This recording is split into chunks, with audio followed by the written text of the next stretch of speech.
Today we are going to install Claude Code, which will allow us to use Claude as an AI coding agent directly inside our development workflow.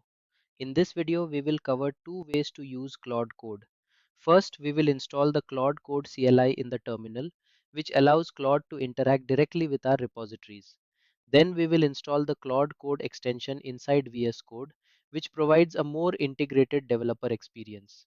By the end of this video, you will have Claude Code installed and ready to run your first AI coding task.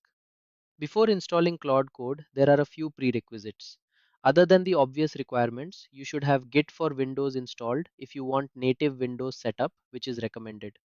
Other than various Claude Code setup, you can also install Claude Code as a global npm package. This package requires Node.js 18 or later. Once these prerequisites are ready, we can move on to installing Claude Code. Now let's install Claude Code. Open your terminal and run the following command. Notice it is installing latest native installation. Once the installation is complete, the Claude command becomes available anywhere in your terminal. If you are getting problem like this, check if Claude application path is set in system environment variable path or not. If it is not present, add a new entry here.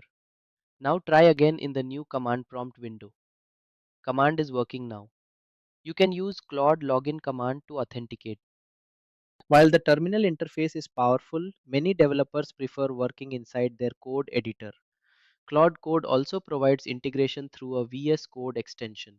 This allows you to interact with Claude directly from within the editor without switching between terminal and code. Let's see how to install it. Inside VS Code, open the extensions panel. Search for Claude Code. You should see the official extension available in the marketplace. Click install and wait for the extension to be added to your editor. Once installed, Claude becomes available directly within your development environment.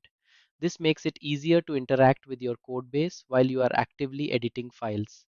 Now that Claude Code is installed, in the next video we will start using it for real development tasks.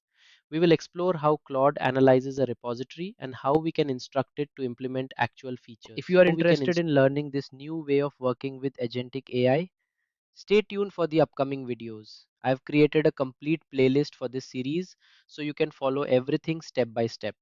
And don't forget to follow Stoner Stack for more such videos. If you are